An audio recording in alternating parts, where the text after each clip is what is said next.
And welcome to our channel VP educators. तो students, आज हम करने वाले हैं भारत आर लैंड के क्वेश्चन आंसर्स जो आपके बुक की बैक एक्सरसाइज में दिए हुए हैं। So there are total 5 question answers which we are going to discuss in today's video.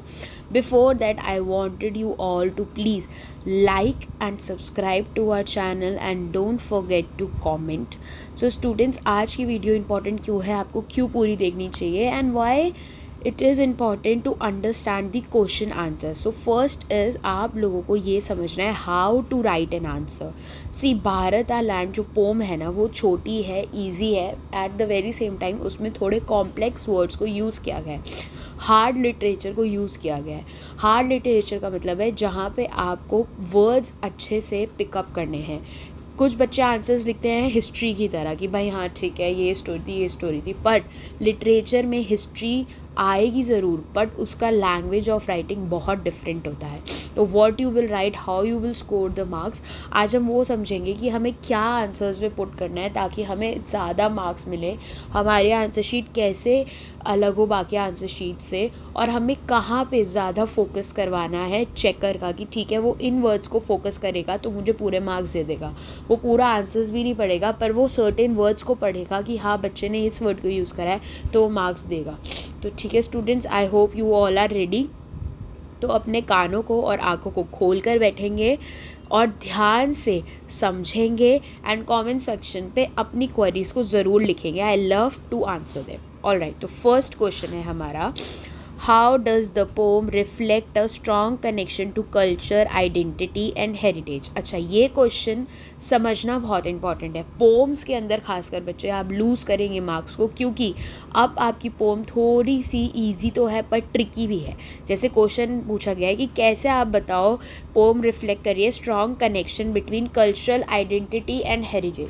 अच्छा, कल्चरल आइडेंटिटी का मतलब क्या होता है, जो हमारा समाज है उसका आइडेंटिटी मतलब उसका अस्तित्व, और हेरिटेज मतलब हमारा पास्ट जो हम अब तक लेगेसी को चलाते आ रहे हैं, वो कैसे कनेक्शन दिखाया है पोम के अंदर. तो let's see what is the answer is.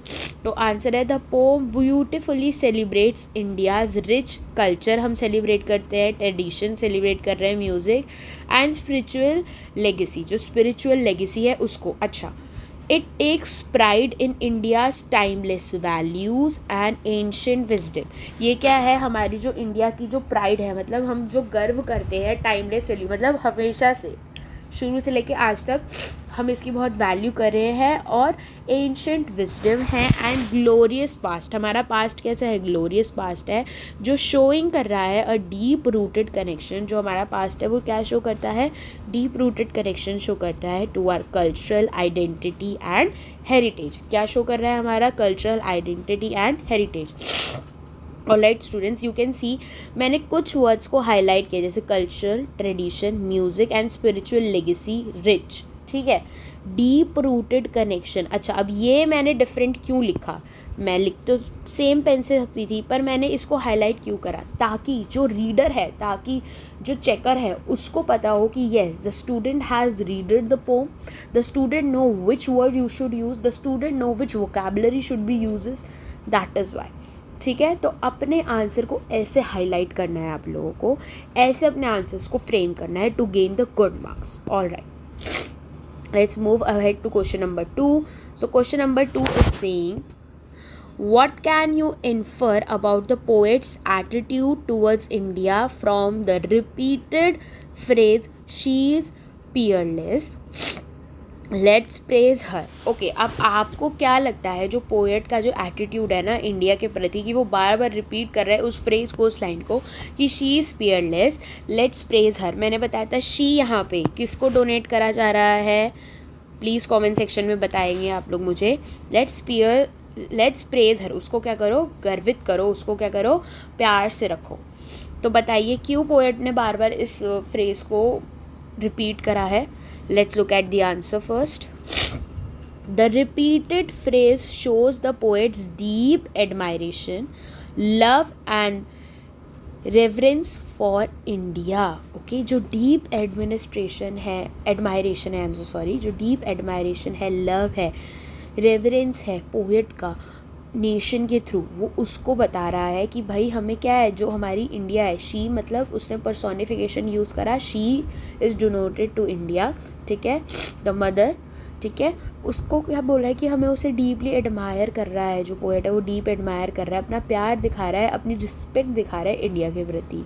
He feels immense pride in her greatness and wants everyone to recognize and celebrate her unmatched glory. It reflects a patriotic and grateful heart. A very, very important line you have to add in your answer is, it reflects a patriotic and grateful heart. वो poet का patriotic देशभक्ति और grateful heart को show कर रहा है, जो उसने फ्रेज को बार बार रिपीट करा है। Okay, now words to be focus is deep admiration, love and reverence, ठीक है। और ये फील कर रहा है, ही फील्स इमेंस प्राइड, वो बहुत ज़्यादा प्राइड करता है कि कितनी ग्रेटफुल है हमारी अर्थ इंडिया। और वो क्या चाहता है, ही वॉन्ट्स एवरीवन, और वो चाहता है हम सब उसको रिकॉग्नाइज़ करें और सेलिब्रेट करें कि हमारे इंडिया जैसा कोई और नेशन, कोई और कंट्री है ही नहीं। तो ये रिफ्लेक्ट कर रहा है क्या, उसका patriotic and grateful heart. Okay, let's move forward to the very next question. Next question है, what does the line many a sage has sanctified this land suggest about India spiritual heritage. अब वो ये बोल रहा है कि जो spiritual heritage है, जो हमारे कौन थे, जो पूर्वज थे, जो हमारे बाबा हैं, साधु हैं, उन्होंने कैसे स्पिरिचुअल हेरिटेज को बना के रखा है। मतलब वो जो लाइन है, how does the line many a sage has sanctified this land, ये क्या आपको सजेस्ट करे इंडिया के स्पिरिचुअल हेरिटेज के बारे में। चलिए, let look at the answer. It suggest that India has been a land of spiritual seekers, saints and सागेज सिंस एंशिएंट टाइम। ये लाइन हमें दिखा रही है कि जो इंडिया है ना, जो हमारी लैंड है, वो स्पिरिचुअल सीकर्स मतलब जो भगवान पे, जो हमारे सराउंडिंग्स पे, नेचर, लॉर्ड नेचर पे बिलीव करते हैं, ठीक है, जो संत महात्मा हैं, वो एंशिएंट टाइम से चले आ रहे हैं, जैसे गुरुकुल में ऋषि मुनीज, ये सारी चीज़ें, ठीक है, वो शुरुआत से हमारे चले आ रहे हैं। जो लर्निंग है, जो रिस्पेक्ट है, वो शुरुआत से चली आ रही है, ठीक है।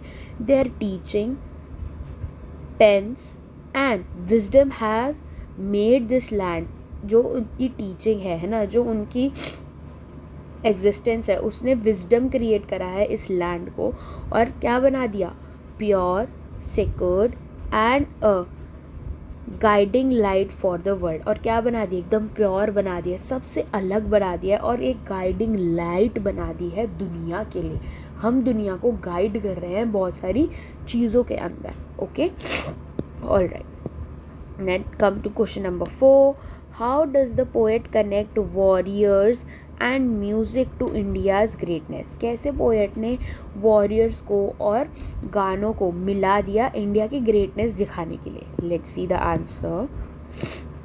The poet honours the brave warriors who defend the nation with courage and sacrifice, and the musicians whose divine melodies enriched India's soul.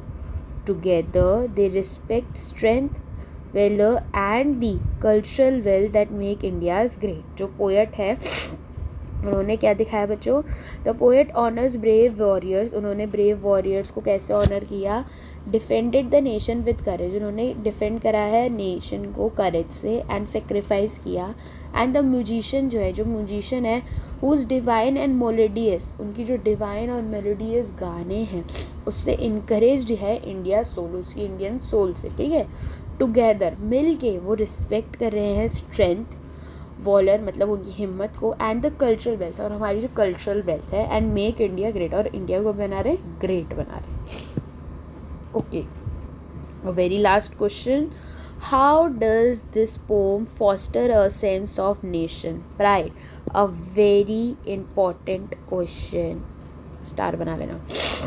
Okay, now इसका आंसर देखो कि कैसे ये जो पोएम है ना, ये सेंस ऑफ नेशन प्राइड दिखा रही है।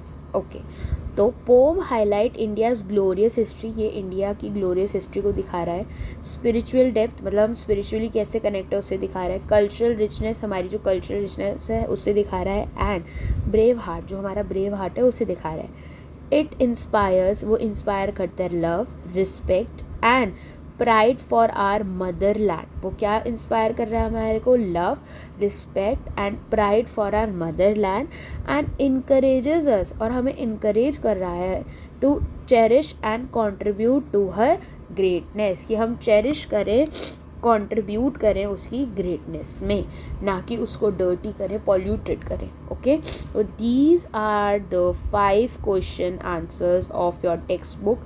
I hope you understand. I hope you will apply all the important words in your answers and try to make your answer more attractive, more marks gaining, instead of just writing with single blue pen. Write in different pens, and if the school is not allowing you to use black and blue pen both the time, you can use your pencils. आपने words लिखे, underline with the pencil, so that the teacher will focus on those words that you have highlighted and give you more marks than the others. Okay, so I hope you like the video. Don't forget to like and subscribe. Till then, I will meet you in the very next video. But before that, students, I want to say critical reflection के answers मैं short में डालूंगी YouTube short पे. So don't forget to see the YouTube short on this channel only, VP Educator पे. So I'll meet you in next video. I hope you like it. Please don't forget to like and subscribe our channel. Till then, bye bye.